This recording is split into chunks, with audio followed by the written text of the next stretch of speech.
15장 22절로 27절입니다.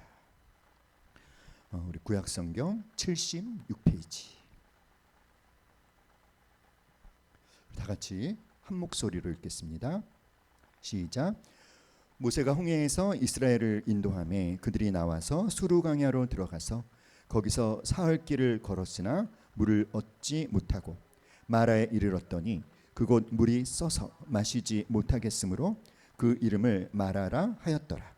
백성이 모세에게 원망하여 이르되 우리가 무엇을 마실까 하매 모세가 여호와께 부르짖었더니 여호와께서 그에게 한 나무를 가리키시니 그가 물에 던지니 물이 달게 되었더라. 거기서 여호와께서 그들을 위하여 법도와 율례를 정하시고 그들을 시험하실세.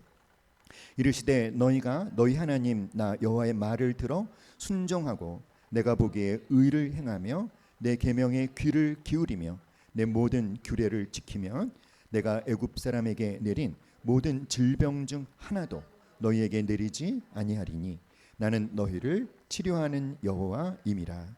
그들이 엘림에 이르니 거기에 물샘 열둘과 종려나무 70그루가 있는지라. 거기서 그들이 그 물 곁에 장막을 치니라. 아멘. 어느 심리학자가 이런 말을 했습니다. 인간은 일생 동안 5%의 행복을 위해서 95%의 고난을 투자한다. 이 말에 여러분 공감이 되시나요?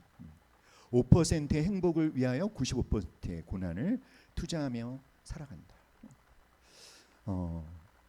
우리가 참 살아가면서 우리가 추구하는 목표를 이루지 못하는 것이 참 많은 것 같습니다. 모든 사람들이 행복한 삶을 살기를 원하지만 행복한 삶보다는 슬프고 또 고난이 참 많은 그런 상황 속에 있는 자신을 발견하게 되는 것 같습니다. 그래서 우리의 인생이 이렇게 기쁨과 슬픔이 교차되는 그런 삶을, 그걸 우리가 뭐라고 얘기하죠? 희비가 교차된다, 희비가 엇갈린다, 그런 말 하잖아요. 하나님께서 특별히 우리는 늘 이렇게 평안과 기쁨만을 원하지만 때로는 하나님께서 우리가 원하는 것과는 다르게 평안이 아닌, 기쁨이 아닌 뭔가 좀 고통스러운 그런 환경을 우리가 원하는 것과는 다른 현실을 경험하게 하시는 것 같습니다. 오늘 우리가 읽은 이 출애굽기 15장, 우리가 22절부터 읽었는데요. 1절부터 21절까지는 모세의 노래입니다. 모세의 노래. 모세가 왜 이렇게 노래를 하고 있을까요? 어떤 사건 때문에? 홍해를 건넌 그 감격으로 말미암아 그 극적으로 홍해를 건너게 하신 하나님께 막 열정적으로 찬양을 하고 있는 것이 오늘 우리가 읽은 본문 출애굽기 15장의 앞부분이에요. 홍해를 건넌 직후에 승리와 기쁨과 감사와 구원의 노래, 모세의 노래입니다. 아주 환희로 가득 찬 노래가 나오는데, 그런데 그 다음 절인 22절부터 오늘 우리가 읽은 본문의 분위기는 1절로 21절과는 아주 다르죠. 22절 23절 말씀에 보면 모세가 홍해에서 이스라엘을 인도하매 그들이 나와서 수르 광야로 들어가서 거기서 사흘 길을 걸었으나 물을 얻지 못하고 마라에 이르렀더니 그곳 물이 써서 마시지 못하겠으므로 그 이름을 마라라 하였더라. 아주 기적적인 하나님의 간섭하심으로 홍해를 건너고 또 그들을 추격했던 애굽 군대가 그들 보는 눈앞에서 그 홍해 수장되는 모습을 바라보면서 감사하고 감격했던 것도 아주 먼 일이 되어버렸죠. 불과 사흘 만에 물이 없어서 고통을 겪기 시작합니다. 자, 그렇지만 천만다행으로 사흘 만에 그들이 마라라는 오아시스를 만나게 돼요. 굉장히 기뻤고 그래서 너무 감격스러워서 또 하나님에 대한 감사한 마음으로 물을 마셨는데 물이 어땠다? 썼어요. 마라. 쓴 것, 고통이라는 뜻이죠. 룻기에 보면 이 룻의 시어머니의 이름이 뭐죠, 여러분? 나오미입니다. 나오미. 근데 나오미가 그렇게 말합니다. 나를 나오미라 부르지 말고 뭐라고 부르라? 마라라 부르라. 나오미는 어떤 뜻이냐면 희락, 기쁨, 마라는 고통, 슬픔 이런 뜻이에요. 사랑하는 여러분, 불과 사흘 전만 하더라도 이스라엘 백성들은 나오미의 노래를 불렀습니다. 기쁨의 노래, 희락의 노래, 승리의 노래를 불렀는데 지금은 이 마라에서 만난 쓴물 때문에 하나님을 원망하고 있습니다. 그런데 중요한 게 뭘까요? 홍해로 인도하신 분도 누구시고? 하나님이시고, 마라로 인도하신 분도 누구십니까? 하나님이시죠. 낮에는 구름 기둥, 밤에는 불 기둥으로 하나님이 인도하셨어요. 그런데 홍해의 기적을 맛보게 하신 하나님께서 왜 마라의 쓴물을 만나서 그렇게 고통을 겪게 하셨을까? 왜 마라의 쓴물을 만나게 하셨을까? 지난번 우리 저희 제자학교 개강 예배 때 이 부분에 대해서 잠깐 말씀을 드린 거 여러분 기억나시나요? 어차피 단물을 주실 건데 왜 쓴물을 맛보게 한 다음에 단물을 주셨는가? 오늘은 이 쓴물 사건에 대해서 우리 개강 예배 때 다루지 못했던 부분까지 좀 더 다뤄보고자 합니다. 먼저 우리가 이 쓴물의 의미, 오늘 말씀의 제목이 뭐죠? 쓴물 속에 담긴 하나님의 선한 계획. 어떤 선한 계획이 있는 걸까요? 첫 번째, 함께 말해봅니다. 믿음을 시험하는 도구. 시작. 25절 말씀이죠. 거기서 여호와께서 그들을 위하여 법도와 율례를 정하시고 그들을 뭐 하실세? 시험하실세. 뭘 시험하시는 걸까요? 그들의 마음이 어떠한지를 알아보고 싶으신 거죠. 그들이 하나님께서 막 홍해와 같은 엄청난 기적을 베풀어 주셨을 때, 그들이 직면한 그들의 힘으로 해결할 수 없는 어려운 문제를 하나님이 전능하심으로 놀랍게 해결해 주시는 형통의 은혜를 베풀어 주셨을 때, 그렇게 열광적으로 하나님을 기뻐하고 하나님을 찬양했던 당신의 백성들이, 그런데 하나님께서 더 이상 그들의 문제를 해결해 주지 않으실 때도, 더 이상 그들에게 기적을 베풀어 주시지 않을 때도, 형통의 은혜를 베풀어 주지 않을 때도, 형통의 은혜를 베풀어 주셨을 때처럼 변함없이 하나님을 신뢰하고 하나님을 기뻐하고 하나님께 순종할 수 있는지, 그들의 무엇을, 그들의 믿음을 시험해 보시려는 도구였다는 것이죠. 형통의 상황 속에서 하나님을 기뻐하고 하나님을 찬양하는 것처럼 고난과 시련의 상황 속에서도 똑같이 하나님을 신뢰하고 하나님을 찬양할 수 있겠느냐. 그런데 많은 그리스도인들이 형통의 상황 속에서는 하나님을 기뻐합니다. 그렇죠? 그 누구나 다 기뻐할 수 있는 거죠. 그런데 형통이 아니라 고난과 시련이 찾아오면 어떤 생각을 할까요? 하나님에 대해서 의심해요. 하나님의 사랑을 의심하거나 하나님의 살아계심을 의심하거나 하나님을 그래서 기뻐하지 못합니다. 그런데 사랑하는 여러분, 우리가 어떤 상황 가운데 있든지 하나님은 우리가 충분히 기뻐하기에 부족함이 없는 분이심을 믿습니까? 아멘. 사랑하는 여러분, 우리가 우리를 형통케 해 주실 때에만 하나님을 기뻐한다면 우리는 하나님을 기뻐하는 것이 아니라 나의 형통을 기뻐하는 것이겠죠. 그러나 우리는 이때 어떤 고백을 할 수 있어야 될까요? 다니엘의 세 친구처럼 그리 아니하실지라도 우리는 하나님을 신뢰하겠습니다. 우리는 하나님을 기뻐하겠습니다.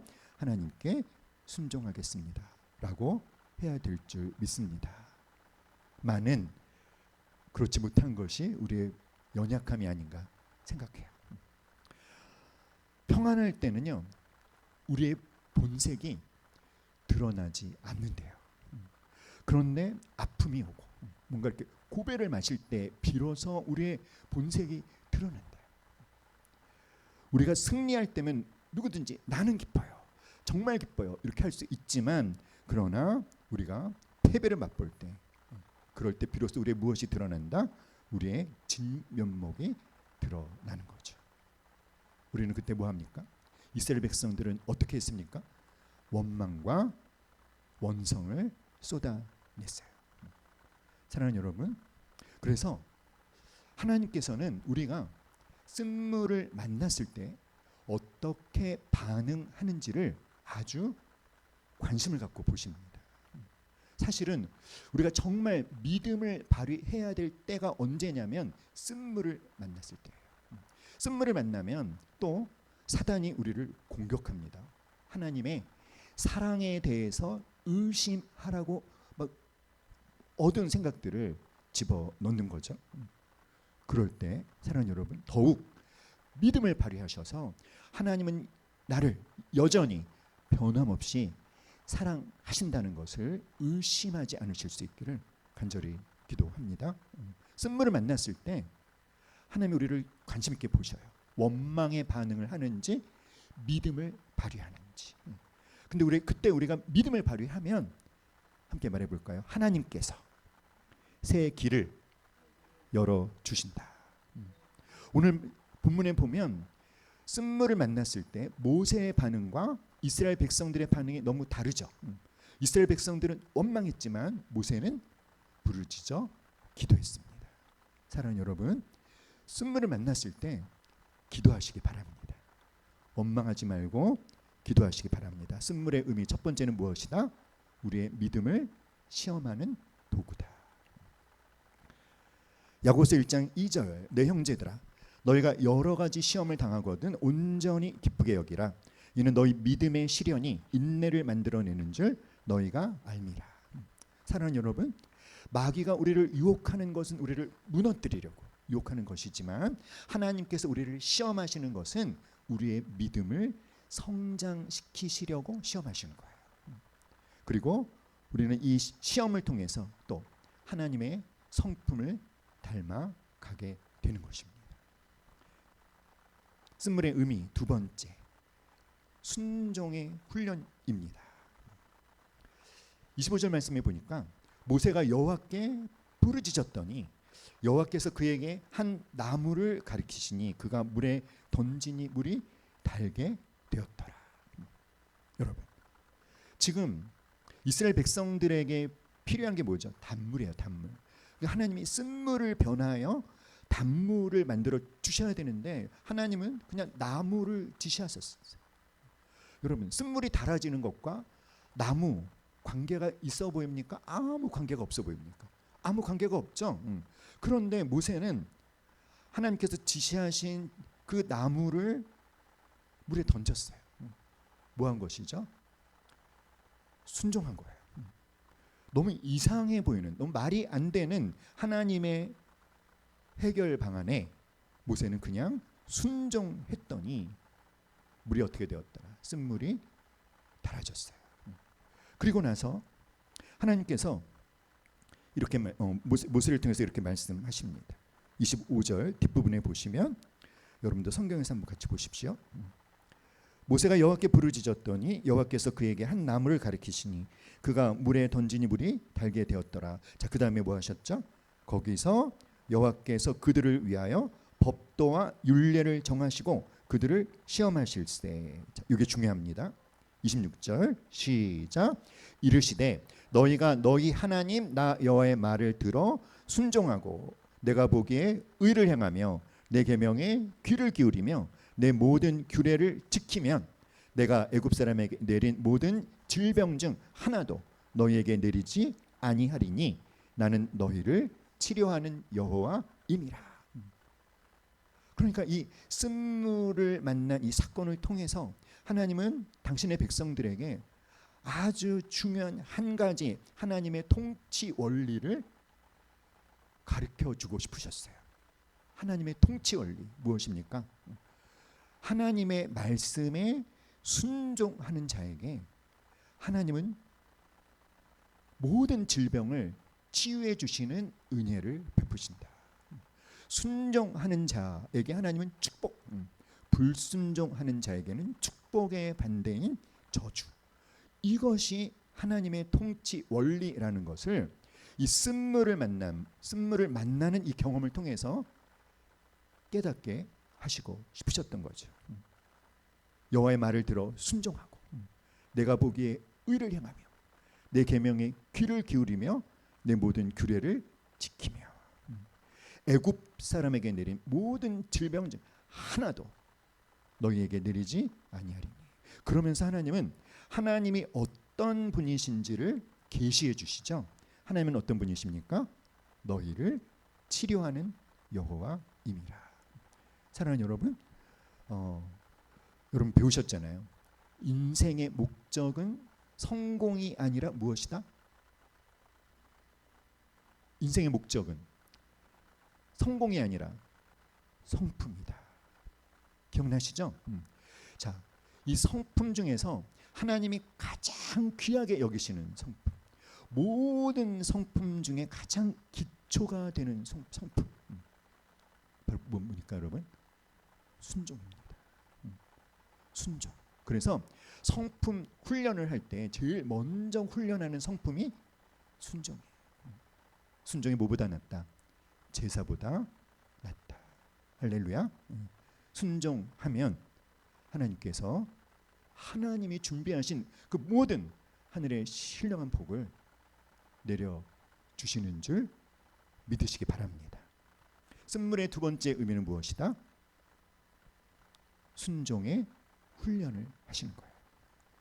세 번째, 쓴물의 세 번째 의미는 십자가의 예표입니다. 자, 하나님께서 한 나무를 가리키셨어요. 그렇죠? 여호와께서 그에게 한 나무를 가리키시니 모든 나무 중에 하나님이 한 나무를 가리켰고 하나님이 가리키신 나무를 물에 던지니 물이 달게 되었습니다. 그래서 많은 성경학자들이 이 출애굽기 15장 하나님이 지시하신 이 한 나무가 무엇을 궁극적으로 예표하고 있을까? 예수 그리스도의 십자가. 사랑하는 여러분, 여러분이 지금까지 살아온 인생 여정 가운데 단물을 마셨을 때가 많았습니까? 쓴물을 마시셨을 때가 많았습니까? 어때요? 또 이번 주 월요일부터 월화수목 오늘 금요일까지 닷새 동안 여러분 마신 물 썼어요? 달았어요? 우리의 인생은 쓴물이 많은 것 같아요? 단물이 많은 것 같아요? 쓴물이 많죠. 그렇죠? 인생의 쓴맛을 우리가 보고 있지 않습니까? 왜 반응이 없으십니까? 그렇죠, 여러분. 근데 그것이 진짜 우리 인생의 본질이라는 생각이 들어요. 모든 사람이 죄를 범하였음에 하나님의 영광에 이르지 못하더니. 그래서 인간은 아담 때문에 아담의 불순종으로 인해서 엄마 뱃속에 잉태되는 순간부터 죄인이지 않습니까? 인생 태어나면서부터 본질이 뭐다? 쓴물이에요, 쓴물. 그런데 여러분, 이 모든 인생에 담겨져 있는 그 모든 쓴물을 단물로 역전시키는 바로 그것이 무엇일까요? 십자가 복음입니다. 믿습니까, 여러분? 베드로전서 2장 24절 시작. 친히 나무에 달려 그 몸으로 우리 죄를 담당하셨으니 이는 우리로 죄에 대하여 죽고 의에 대하여 살게 하려 하심이라. 그가 채찍에 맞음으로 너희가 나음을 얻었나니. 친히 나무에 달려 십자가 우리 모든 죄를 담당하셔서 우리를 죄인이었던 우리를 의인으로 다시 태어나게 하신 이 십자가 복음의 권능, 그가 채찍에 맞음으로 우리는 질병의 치유까지 얻는 이 십자가에서 일어난 교환을 뭐라고 얘기합니까? 거룩한 교환, 신적 교환. 어떤 교환이 일어났을까요? 예수님이 형벌을 받으심으로 우리는 무엇을 받았고? 용서를 받았고, 예수님이 나의 죄를 짊어지심으로 나는 의로워졌고, 예수님이 죽으심으로 나는 생명을 얻었고요, 예수님이 저주 받으심으로 우리는 축복을 얻었고, 예수님이 모든 부끄러움을 참으셨기 때문에 우리는 영광을 얻었고요. 예수님이 거절당하심으로 우리는 용납되었고, 예수님이 상처 받으심으로 우리는 내면의 상처까지 치유받을 수 있게 되었고, 예수님이 가난해지심으로 우리는 부유하게 되었죠. 예수님이 채찍질 당하심으로 우리는 몸의 질병의 치유도 받을 수 있습니다. 이 출애굽기 15장 이 쓴물 사건을 통해서 하나님께서는 장차 예수님의 십자가, 그 십자가로 말미암아 모든 인생의 쓴물이 단물로 역전된다는 십자가의 복음을 미리 보여주셨다는 것이죠. 사랑하는 여러분, 그러므로 여러분이 이 십자가에서 일어난 이 거룩한 교환, 이 십자가의 엄청난 권능을 추호의 의심도 없이 믿으시고 아주 실제적으로, 아주 구체적으로 적용하시기를 주님의 이름으로 축복합니다. 사랑하는 여러분, 그가 채찍에 맞음으로 우리가 나음을 입었나니 몸의 질병의 치유를 받을 수 있음을 믿으시기 바랍니다. 할렐루야. 몸의 질병뿐만 아니라 우리 내면의 상처까지도 십자가는 치유해줘요. 우리의 죄는 다 가져가시고 예수님이 이루신 의가 우리에게 전가되는 것이잖아요. 죽음이라는 쓴물이 생명이라는 단물로 바뀌는 거예요. 아담의 원죄로 인생 가운데 내려온 이 모든 저주가 축복의 단물로 바뀌어지게 하는 무엇을 예표하고 있다? 십자가. 사랑하는 여러분, 그러므로 기도하십시오. 여러분에게 어떤 쓴물이 있습니까? 형벌, 죄, 사망, 저주, 부끄러움, 거절, 상처, 가난, 몸의 질병, 어떤 쓴물이 있든지 그 모든 쓴물을 단물로 바꿔주시는 예수 그리스도의 십자가, 그 복음의 권능을 믿으시기를, 적용하시기를, 십자가 복음을 붙들고 믿음으로 기도하셔서 여러분에게 있는, 현재적으로 있는 쓴물을 단물로 바꿔주시는 놀라운 하나님의 은혜를 체험하실 수 있기를 주님의 이름으로 축복합니다. 네 번째, 쓴물의 네 번째 의미는 이 쓴물을 만난 이 상황을 통해서 당신의 백성들에게 하나님이 어떤 분이신지를 경험하기를 원하시는, 경험케 하기를 원하시는 거예요. 그러니까 쓴물은 기회입니다. 어떤 기회? 하나님을 경험할 수 있는 기회. 하나님이 어떤 분이신지를 알 수 있는 기회.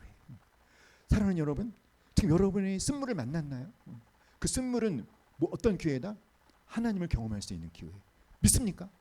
아멘. 내 모든 규례를 지키면 내가 애굽 사람에게 내린 모든 질병 중 하나도 너희에게 내리지 아니하리니. 다 같이 나는, 시작. 나는 너희를 치료하는 여호와임이라. 치료하는 여호와 하나님의 이름이 뭐죠, 여러분?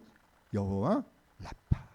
특별히 치료하는 하나님, 여호와 라파의 하나님을 여러분 온전히 경험하시기를, 그 여러분의 육체에 있는 그 모든 질병, 모든 연약함 온전히 치유해 주시는 하나님의 은혜를 체험하시기를 주님의 이름으로 축복합니다.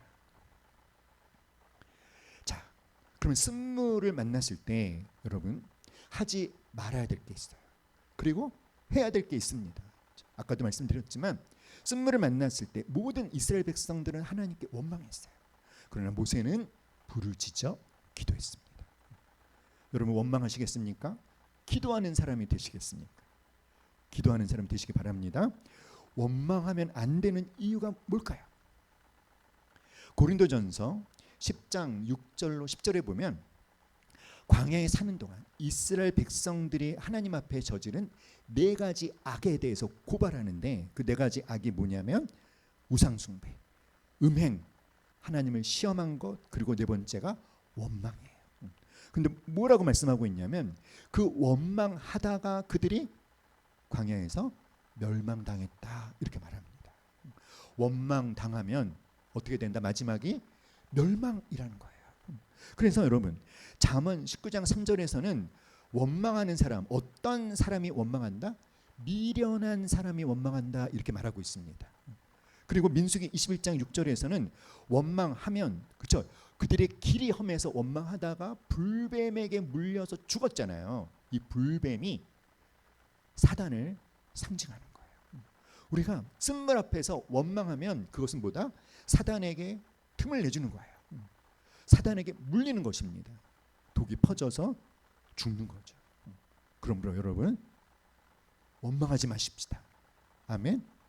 쓴물 앞에서 원망한 적이 계시다면 오늘 밤 회개하시기 바랍니다. 원망하지 말고 무엇을 해라? 모세처럼 부르짖어 기도하시기 바랍니다. 하나님, 제가 만난 이 쓴물을 단물로 바꿔 주시옵소서. 그럼 하나님께서 말씀하실 거예요. 그 말씀 순종하시면 쓴물 단물 되게 하시는 하나님을 경험할 줄 믿습니다. 아멘. 사랑하는 여러분, 이 쓴물이 뭐라고 했습니까? 믿음을 시험하기 위한 도구라고 했죠. 따라합시다. 시험의 도구인 쓴물 때문에 죽지 않는다. 망하지 않는다. 믿습니까, 여러분? 이건 뭐다? 시험이에요. 시험.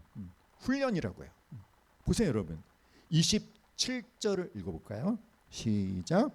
그들이 엘림에 이르니 거기에 물샘 10들과 종려나무 70그루가 있는지라 거기서 그들이 그물 곁에 장막을 치니라. 마라에서 조금 더 가니까 엘림이라는 오아시스가 있는데요. 이 오아시스에는 물샘이 몇 개가 있었다? 12개의 물샘, 종려나무가 몇 그루? 70그루. 엄청난 아주 단물이 풍성한 엘림이 있었던 거예요. 따라합시다. 마라의 시험에 합격하면 엘림을 만나게 하신다. 믿습니까, 여러분? 마라 바로 옆에 뭐가 있어요? 엘림이 있다는 거예요. 시험의 도구인 쓴물 때문에 우리를 죽이시고 망하게 하려는 의도가 아니라는 것입니다. 그것은 무엇이다? 시험하시는 것이다. 그럼 시험에 합격하시기를 주님의 이름으로 축복합니다. 아멘. 쓴물의 의미 네 가지. 첫 번째 뭐였죠? 믿음을 시험하는 도구. 두 번째, 순종을 훈련하는 기회. 세 번째, 십자가의 예표. 네 번째, 하나님을 알게 하시는 기회. 아멘. 여러분 잘 적용하셨으면 좋겠어요. 지금 여러분이 쓴물을 만났다면 그 쓴물을 앞에서 어떻게 반응하셨습니까? 혹시 이스라엘 백성처럼 원망하셨다면 오늘 밤 회개하십시오. 그리고 기도하십시오. 그 다음에 그 쓴물 앞에서 내가 기도했을 때 하나님이 나에게 어떤 순종을 원하시는지 잘 분별하셔서 그 하나님이 요구하시는 것이 내가 만난 쓴물과 아무 관계가 없어 보일지라도 뭐 할 때 지켜 행하며 쓴물 단물 되게 해주시는 하나님을 반드시 경험하게 될 줄 믿습니다. 무엇보다도 말씀드린 십자가에서 일어난 거룩한 교환 구체적으로 적용하실 수 있기를 주님의 이름으로 축복합니다. 오늘 특별히 기도할 때 우리 지난주에도 기도했지만 이 나라를 위해서 함께 기도했으면 좋겠습니다. 미국과의 관세 협상이 좀처럼 해결이 안 되는 것 같습니다. 3,500억 불이 뭐 선불이다 뭐 이렇게 얘기도 하고 일본처럼 5,500억 불을 내라 이렇게 뭐 아주 껑충 액수가 뛰었다는 그런 얘기도 있고 굉장히 정말 쓴물인 것 같습니다. 하나님께서 이 쓴물, 이 우리나라가 직면한 쓴물을 단물로 바꿔주시는 은혜를 우리가 이 밤에 간절히 믿음으로 하나님 앞에 부르짖어 구했으면 좋겠습니다. 나라와 민족을 위해서 꼭 기도해 주십시오. 우리 함께 찬양하겠습니다.